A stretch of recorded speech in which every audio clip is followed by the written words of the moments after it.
Eu fiz a mesma Oi, coisa. já foi. Câmera ao contrário.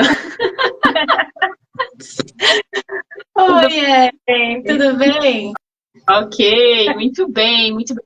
Muito obrigada por aceitar meu convite e vir aqui falar com a gente sobre um assunto tão importante que afeta muito a vida de todos os nossos higher-ups, que é o trauma, né? Mas antes da gente falar sobre isso, boa noite, Rogério. Eu gostaria que você se apresentasse, pode ser? Fala um pouquinho de você e a sessão de psi, por favor. Vamos lá. Primeiro, eu quero agradecer o convite. Eu estou muito feliz de estar aqui. Adoro sempre falar de psicologia. Acho que a gente democratizando os conceitos fica também mais fácil da gente identificar. Então, vamos aí com esse papo que eu acho que vai ser muito interessante. Estou bem agradecida e feliz de estar aqui, viu?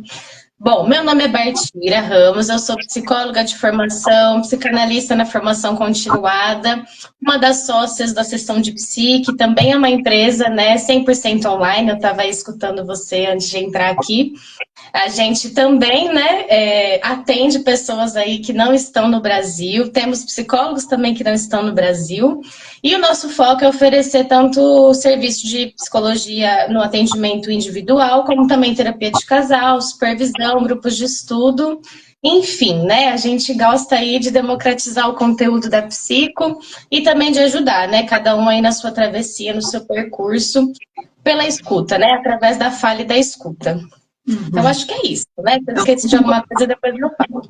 Muito, muito importante. Ok, vamos lá. Então a gente já vai pegar pesado logo do começo.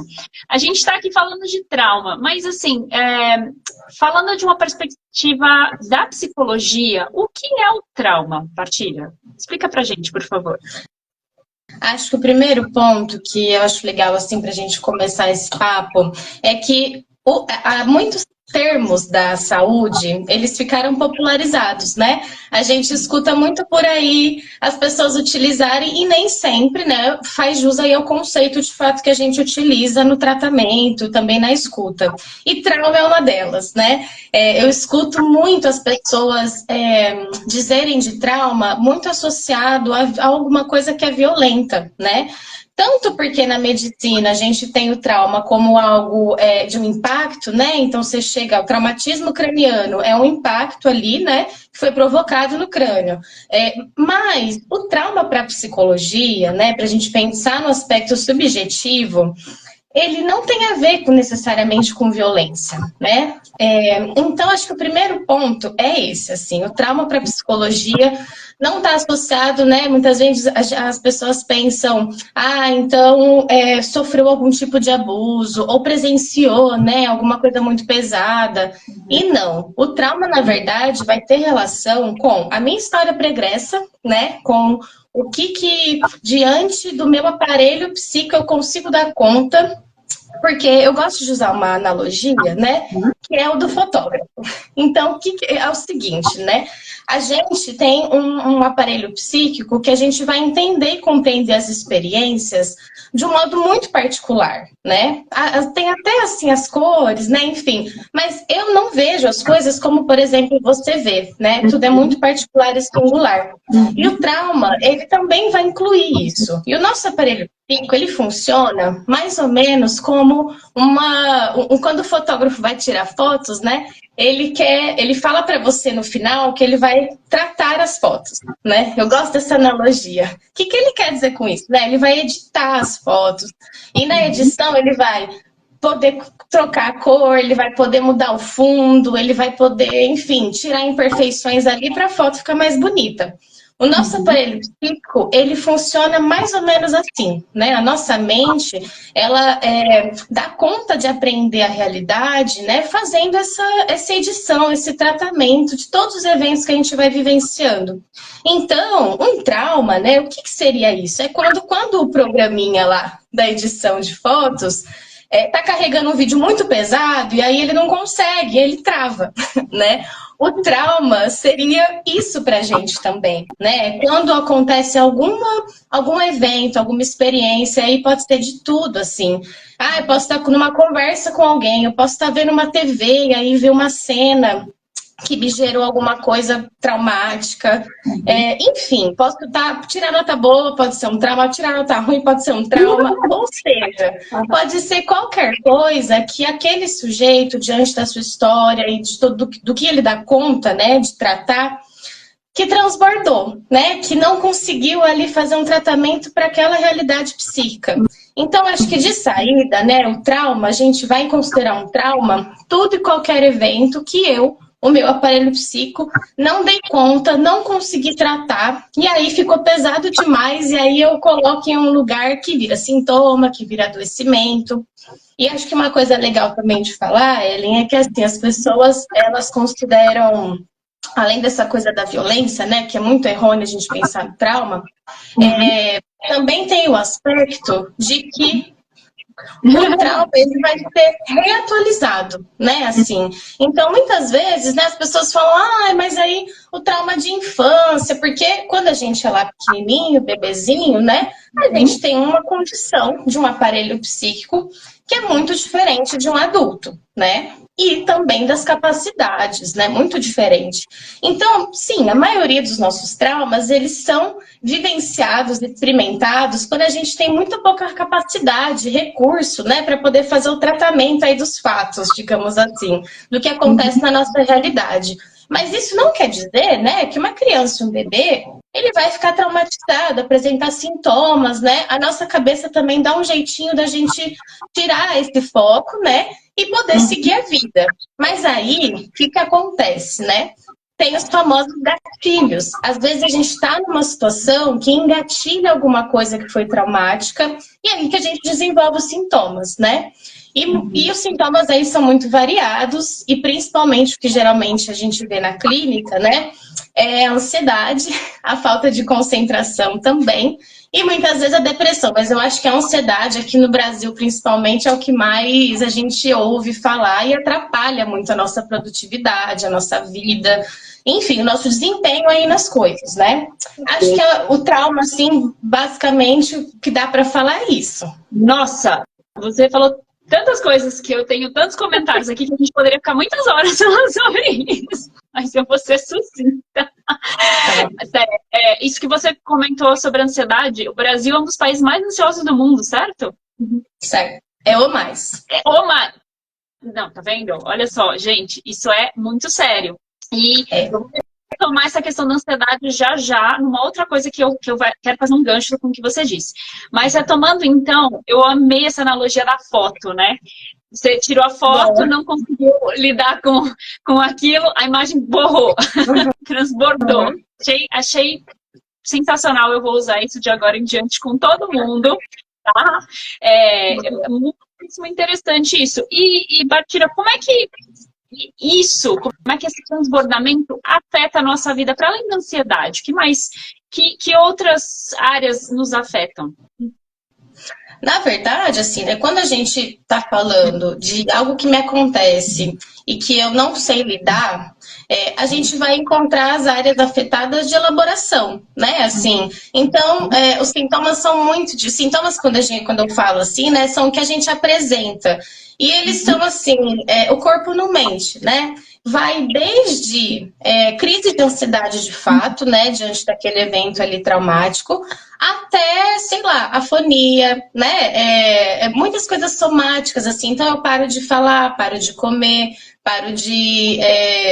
enfim, o que mais? Bom, tenho dores, né? Muita gente chega com dores, desenvolvo uma gastrite, né? Assim, pode ter, tenho pesadelos horríveis, não consigo dormir, né? Assim, então, quando há um transbordamento, e principalmente nessa segunda vivência do trauma, digamos assim, é muito difícil a gente lidar, porque a gente vai ter que resgatar uma coisa que foi muito bem escondidinha. E quando ela sai, né? E quando ela sai, ela espalha pelo corpo, porque a gente ainda não pôs em palavra, né? Assim, o tratamento do trauma é a gente poder falar sobre, né? A gente fala para saber o que aconteceu. E olha, falar, pois não é uma coisa simples, né? Parece que mas ela não é, né? Por isso que a gente aprende a falar, senão seria fácil, instintivo. Então, desculpa, mas é que isso foi maravilhoso. Continua, eu vou voltar nisso. Continua. Acho que esse é o ponto principal, assim, que eu queria pegar, né? Porque a gente depende da nossa comunicação, né? Assim, a gente está aqui, eu estou falando com uma coordenadora aí, né, pedagógica, que trabalha com ensino-aprendizagem, né, de comunicação. E a psicologia também estuda muito a comunicação, né? As relações são através da comunicação, por exemplo, né?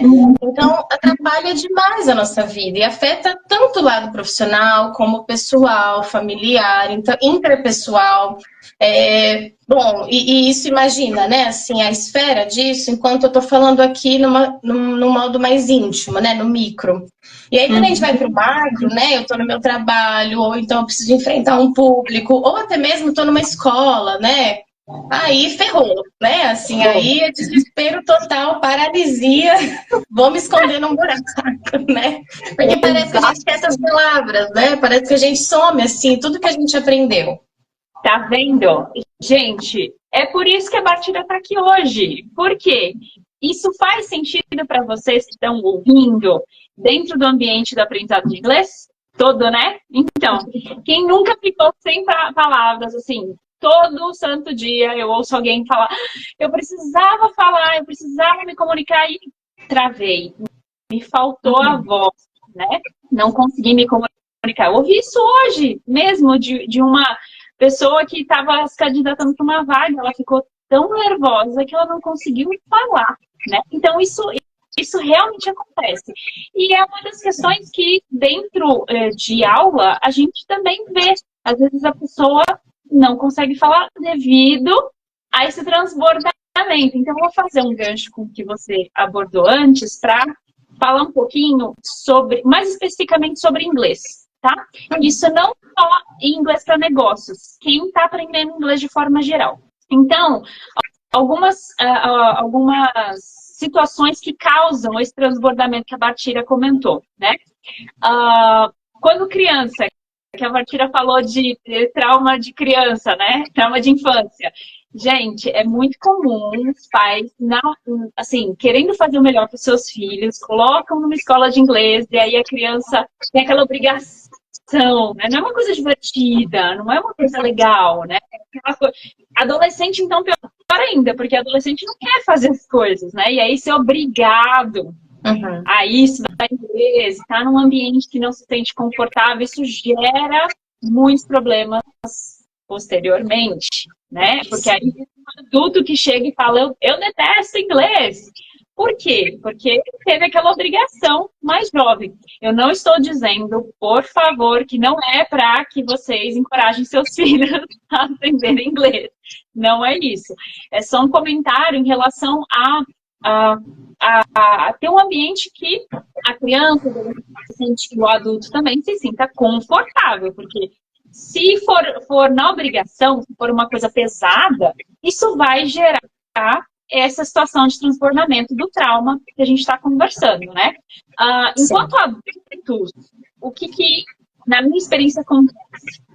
A gente tem muito essa questão, os brasileiros têm vergonha de falar inglês porque eles acham que não é o inglês do estadunidense, né? Eu quero falar igual aquele ator de filme, né? E a pessoa, se não for daquele jeito, não funciona, não serve.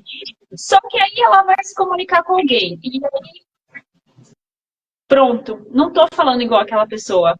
Gerou esse, não, eu não quero mais falar, não quero falar de jeito nenhum. Né? Então, esse padrão nativo, eu ponho esse nativo entre aspas, porque natividade é uma coisa muito difícil da gente definir, tá? Na área da linguística para a área de ensino de inglês, nós temos muita dificuldade de definir essa questão da natividade. Mas, enfim, seguir esse padrão nativo gera muito essa ansiedade. Inclusive, até vou comentar com vocês, eu li um artigo de uma estadunidense, ela falava assim, eu morro de medo de falar inglês com os brasileiros. Olha, gerou um trauma nela falar inglês. Porque ela se sentia julgada. Ela se sentia julgada. Então, já aproveito e julgue inglês do coleguinha. É muito feio, tá? Por favor, vocês estão ouvindo, segue a vida, cada um fala inglês do jeito que pode, tá ótimo, a pessoa tá se esforçando, excelente, né? E uma outra questão, assim, que é muito, muito, muito séria, e eu sei disso porque eu trabalho com inglês para traumatizados. Vejam só. E é quando a pessoa... E ela teve uma experiência dentro de uma sala de aula de aprendizado que aconteceu isso que a Partira fala. Ela não conseguiu lidar com um professor fazer um comentário inadequado, um colega tirando sarro, né? Às vezes sem querer. Nós brasileiros somos piadistas, né? A gente brinca e aí aquilo... Aí a pessoa trava e aí eu nunca mais quero falar inglês na vida. Sim, sim. E sabe, Ellen, que assim, você falando isso, né, eu me lembrei assim, quando a gente, você tá falando basicamente, né, assim, de trauma, mas quando a pessoa paralisa, a gente vai falar de uma outra palavrinha que é a ansiedade, né? O trauma, ele gera ansiedade, até porque a gente fica com muito receio daquilo transbordar de novo, né? De eu passar novamente por aquela situação, porque eu tenho, né? O trauma, ele também tem esse aspecto, ele é uma marca, né? Um traço minêmico que a gente chama, porque é uma marca não necessariamente no meu corpo, né? Por isso que não tem a ver com a violência, com a agressividade. Ele é um trauma psíquico lá nas minhas células de memória mesmo. E aí, neste corpo, traço minêmico, o corpo não mente, o corpo não esquece, né? Então, a gente faz vias mesmo, neuronais, pelo mesmo percurso, né? E se aquilo foi muito prazeroso, se aquilo me gerou, né, esse transbordamento, bom, é quase que um risco de morte aí, né? Então, eu vou evitar com tudo para poder não passar por aquele caminho, né? E aí, o que acontece, né? Vai virando uma bola de neve, porque uma vez que a primeira vez eu tive essa experiência traumática que você estava contando, né, nesse caso, aí a segunda, eu já vou, na verdade, achar que eu falo mal, eu já vou, na verdade, me retrair, porque eu não quero passar por aquilo de novo, na minha espontaneidade, e ouvir aquilo. E aí a gente fica na nossa própria cabeça, né? A paralisia, ela é o quê? Será que eu tô ficando vermelho? Será que as pessoas vão me julgar? Será que, sabe assim, né? Você vai fazendo uma série de perguntas que aquilo, bom, já era o tempo, né? Você já deixou de falar, já deixou de se comunicar. E, na verdade, até mesmo na assimilação de conteúdo, né? Assim, a psicologia da educação escolar trata muito da ansiedade, que tem aí o foco também em jogo, né? A atenção, mas de uma dificuldade, assim, quando a gente fica nesses pensamentos recorrentes, né? De assimilação, não tem nada a ver com o intelecto, né? Assim, com a capacidade, tem a ver com o aspecto emocional mesmo, que eu não consigo, né? Eu acho que, não sei onde eu ouvi, talvez tenha sido com você, filtro emocional, não foi? Foi você filtro afetivo. Exato, porque aí a gente não consegue mais, né, fazer aquele comportamento, porque na verdade já entende que vai vir uma consequência muito negativa, né? E a gente não é bobo, né? Assim, a gente vai dar um jeito de se proteger ali, e isso traz prejuízos, né, se a gente não tem consciência disso. Exatamente, exatamente. Eu tô na maior dificuldade de subir num avião agora. porque eu vim no carnaval, peguei um voo extremamente turbulento, assim, o avião dava caiu uns metros mesmo, e eu que tenho aerofobia, fiquei em pânico, assim, eu dava gritinhos, assim, né? Enfim. Então, gente, eu sei o que vocês dizem quando eu tenho trauma de falar inglês. Eu entendo, porque eu também tenho os meus. A Bárbara também possivelmente tem dela. Enfim, a questão é como a gente lida, né, de uma forma saudável, para que aquilo não nos impeça. Isso que você falou do filtro afetivo, né? Ansiedade e filtro afetivo. O que a Bárbara mencionou, gente, é uma hipótese que vem de um pesquisador, de um linguista, ele chama Stephen Krashen. E ele está vivo ainda, inclusive esteve no Brasil, acho que ano passado, num evento de professores de... muito bacana.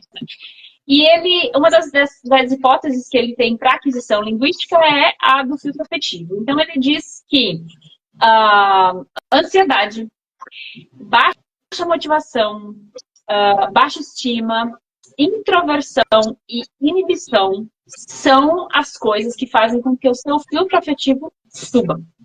E aí, quando o filtro afetivo sobe, é exatamente isso que a Bartira falou. Você não assimila mais. Não é que você não é inteligente, não é que você não é capaz. É só que você está tão preso naquela situação do trauma que você não consegue mais absorver. Sim. Sim. Exatamente.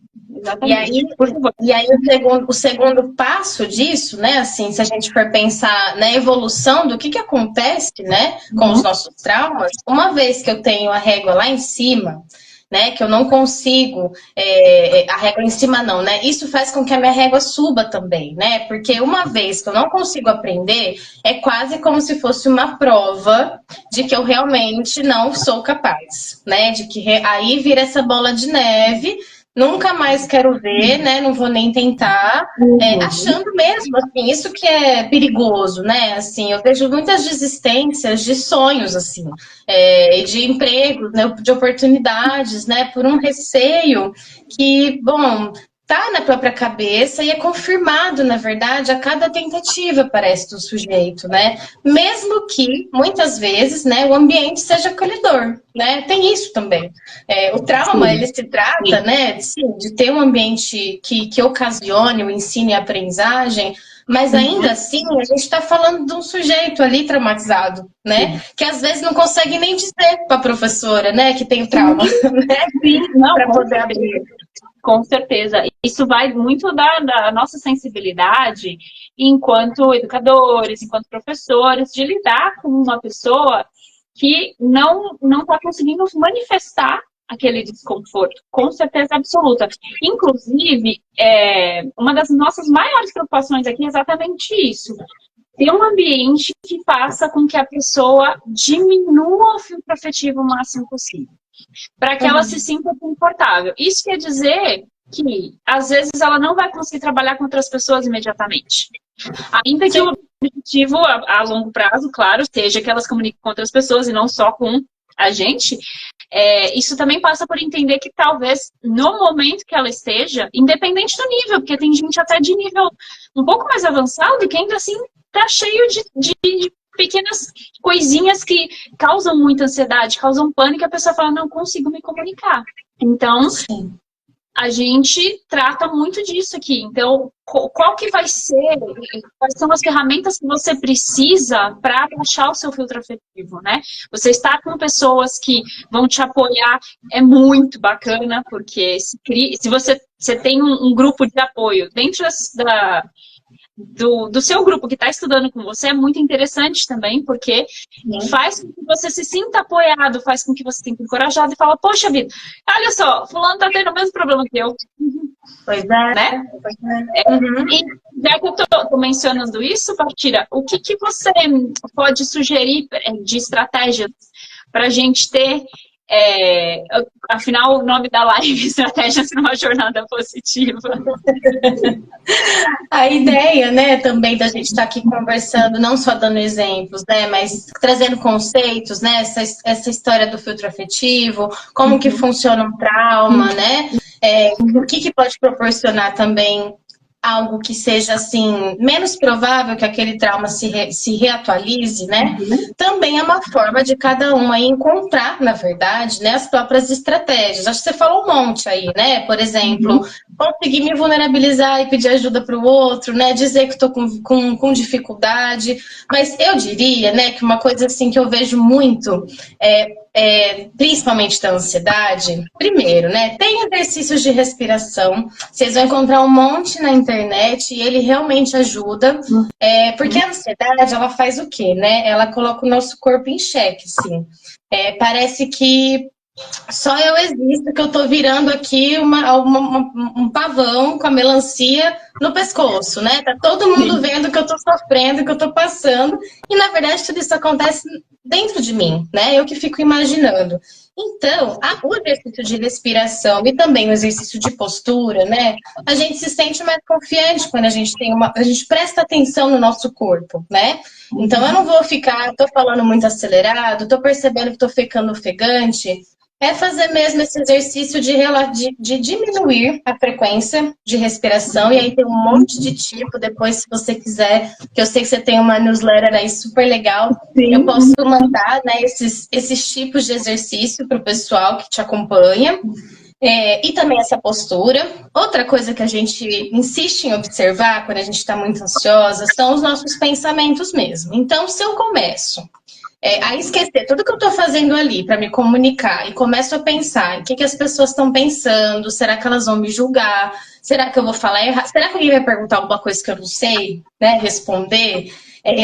Bom, qual que é a estratégia quando a gente pensa nisso, né? Esses todos são pensamentos negativos, né? Se são pensamentos que me colocam num lugar de desconforto, eles são negativos. E aí, o que a gente faz, né? Não é pensar positivo, porque isso às vezes torna a gente mais ansiosa, né? Porque aí, se eu não conseguir pensar positivo, né? Já começa assim uma bola de neve. A estratégia... Eu vou fazer um parênteses aqui. É só falar para a pessoa, ué, mas você tem depressão, é só não ter, fica feliz. Pois é exatamente isso. Ah, você está tendo uma crise? Se acalma. Antes fosse a gente mandar no nosso corpo, né? Peraí, sossega que eu tô precisando de uma calma, né? Mas dá pra gente, né? Não ir pro lado positivo, mas dá pra gente ser mais realista. Né? Então, um exercício, inclusive de crise de ansiedade, né? É observar aquele espaço, é realmente enxergar e escutar o que as pessoas estão falando. É realmente, né? Assim, eu tô então, pegando um exemplo aqui hipotético, né? Eu tô numa escola, na verdade, eu tô aqui para aprender, né? Vai abaixando assim a régua, né? Eu tô aqui com colegas, seja, né? Então, pensamentos que estão mais de acordo com a realidade me ajudam nem a eu ficar, né, assim, preciso ficar positiva, preciso melhorar, e também não fico me depreciando, né, porque o problema é a gente ficar nesse auto-julgamento e nessa depreciação que, bom, só vai fazendo com que a gente se sinta pior, né, e pare de tentar cada vez mais. Então, pensamentos realistas, exercícios de respiração, metas realistas também, né? Que às vezes a gente coloca, eu acho que no inglês rola muito, né? Você falou no começo, quero falar igual o ator, né? Faça uma meta realista, né? Como é que a gente vai para uma meta que a gente dá para alcançar? A ansiedade também tem a ver com o tempo futuro, né? Então, se eu já não estou conseguindo, eu vi o seu vídeo, né? Que fala...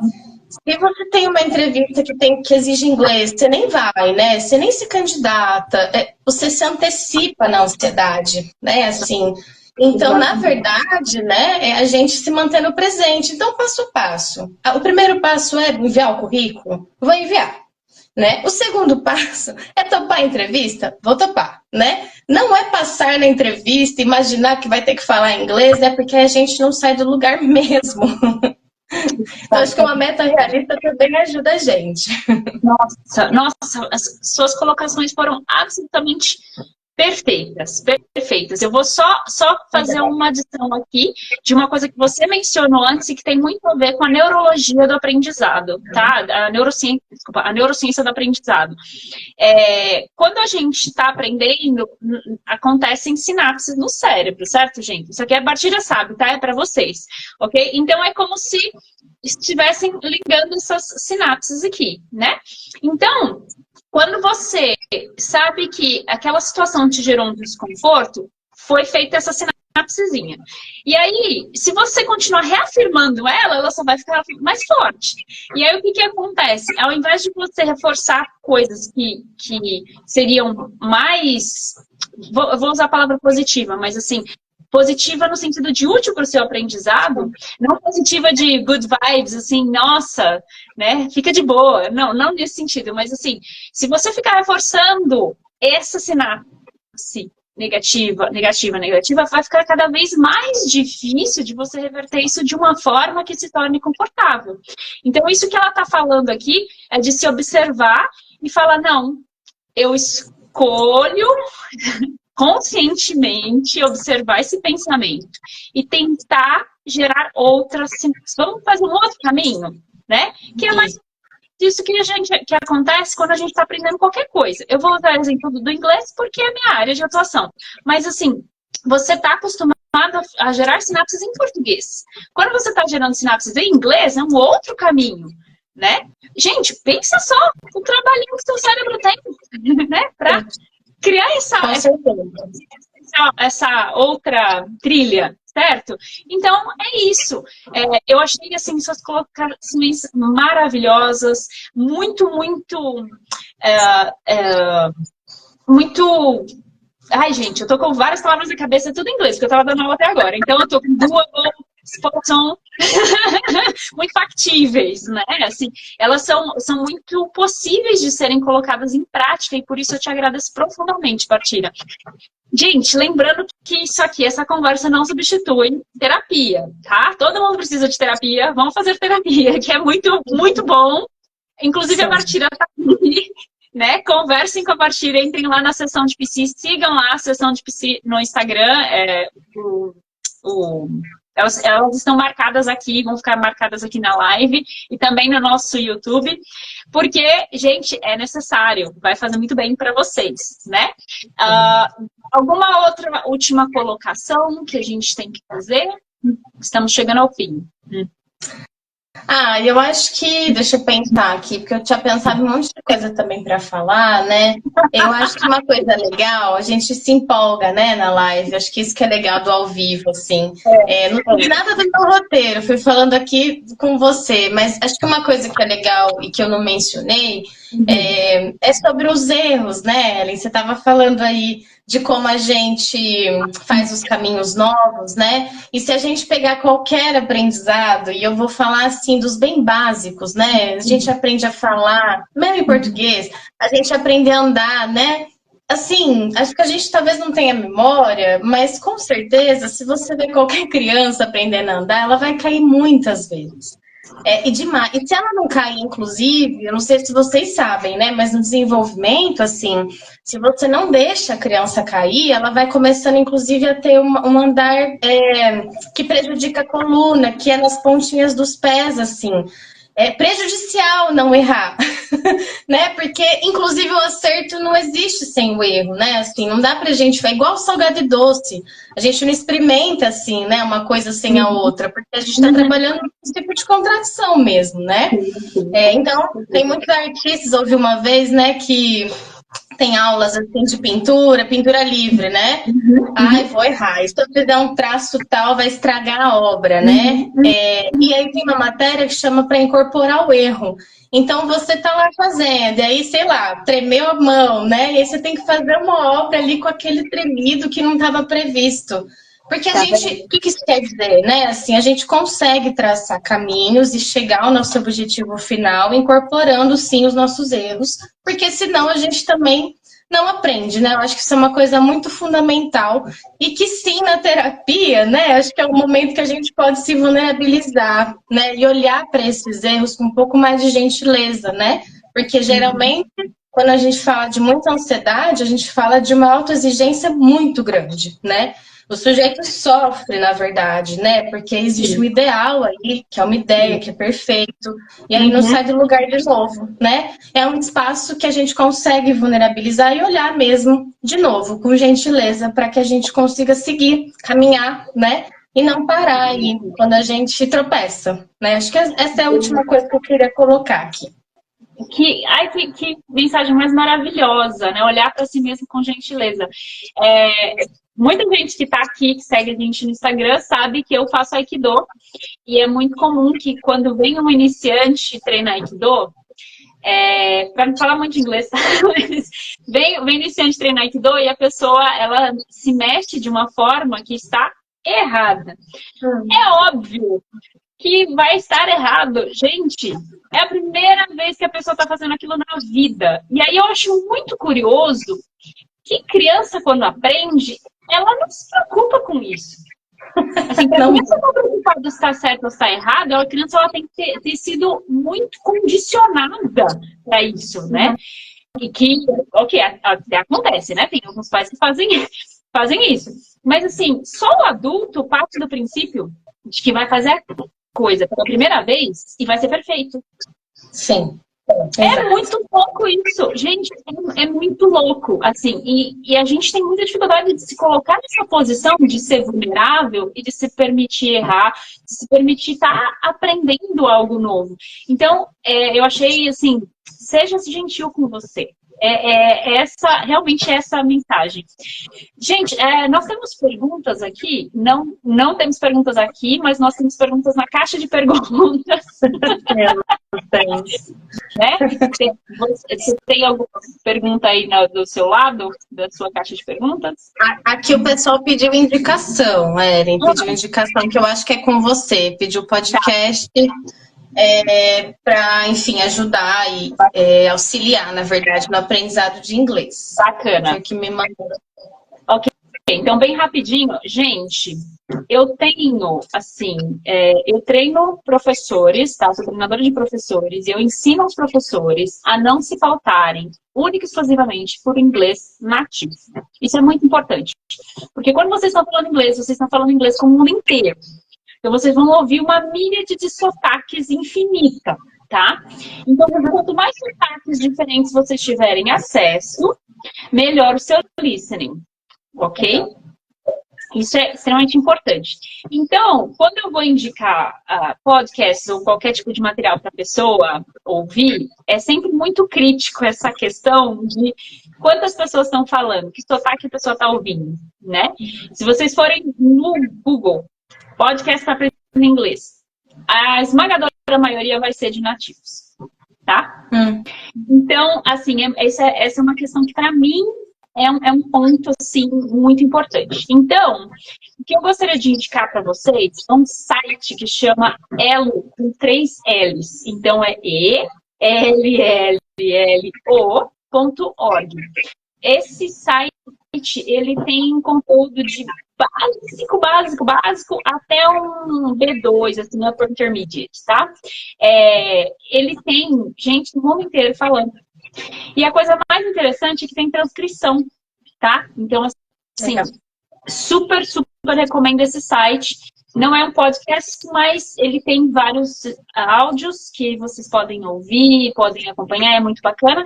Se você já está a partir do B2, né? Se você é um advanced, por exemplo, cara, não vou ficar ouvindo podcast para aprender inglês. Vai direto procurar coisa que você tem interesse, né? Assim, eu gosto de futebol, eu vou ouvir um podcast sobre futebol. Não para alunos de inglês, mas sobre futebol, né? Eu gosto, por exemplo, eu jogo videogame, então eu assisto gameplays no YouTube, que é uma coisa que eu gosto. Especialmente porque tem fases que eu não consigo passar, então eu preciso entender como é que faz. Então, eu vou lá, assisto a pessoa jogando, a pessoa tá fazendo comentários, né? Que é uma coisa que me interessa. Busquem uma coisa que interessa a vocês e ouçam, porque assim, gente, a partir de um certo nível, inglês não é o objetivo, é um meio. Por favor, é um meio, tá? E tanta gente pensa isso que a gente vai fazer uma masterclass no dia 29 sobre milhas. Tá convidada a Bartira a participar também, que vai ser em inglês, que é justamente aprender sobre milhas em inglês, para que vocês não pensem, nossa, eu preciso aprender inglês por aprender inglês. Não é isso. Inglês é uma ferramenta para você alcançar os seus sonhos, certo? É isso. Eu acho que tinha uma pergunta, mas é uma pergunta muito complexa sobre se adultos aprendem. É mais difícil aprender inglês depois de adulto. Mas a gente falou um pouco aqui, né? Eu acho, assim, da criança ficar assim com uma facilidade, porque não tem ainda esse condicionamento que o mundo também exerce, né? De uma prova, de estar certo e errado, né? De realmente achar que tem que ser ideal. E tem uma coisa também que o cérebro de uma criança, ele é diferente, assim, ele é mais plástico, na verdade, né? Nosso cérebro é plástico, né? Isso quer dizer que ele vai mudando, ele é modelado, digamos assim, né? Por isso que a gente estava falando aí das sinapses, né? Dos caminhos que vão sendo percorridos. Então, acho que esses 2 pontos são os principais, assim, que a gente foi falando, né? É mais fácil mesmo, gente, não é uma enganação. Não, não é. Não é. E existem várias hipóteses que demonstram isso. Mas o que eu queria, na verdade, falar, né? Eu ia retomar o que a gente falou, isso. Mas o que eu queria deixar bem claro para vocês é que, como a Martira falou, o cérebro é plástico.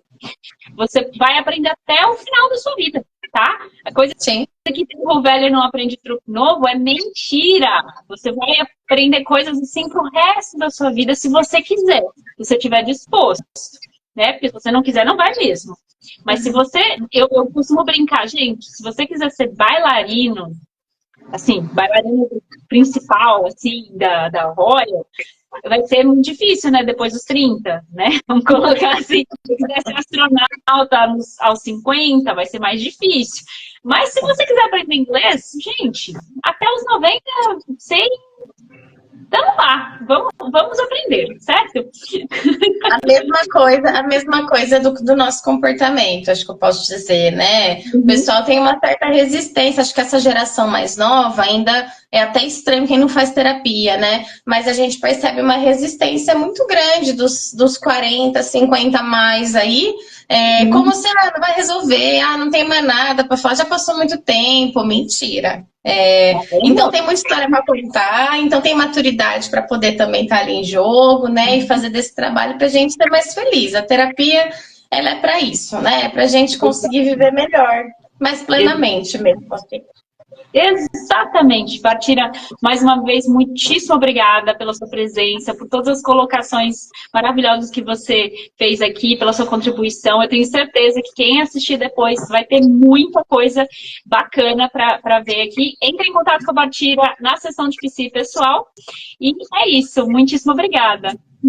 Eu que agradeço, Eli. Adorei o papo, adorei de escutar também. Espero ter contribuído. E vamos, né, fazer isso mais vezes. A gente está nessa parceria aí também, né? Sim. Fico muito feliz e agradecida. E eu vi que o pessoal aqui também entrou. Então, oi para todo mundo, né? Obrigada pela presença aí. Tchau para todo mundo também. Espero que vocês tenham se beneficiado. Qualquer coisa, vocês podem entrar em contato lá na página. Isso aí. Obrigada, pessoal. Boa noite para vocês. Tchau, tchau.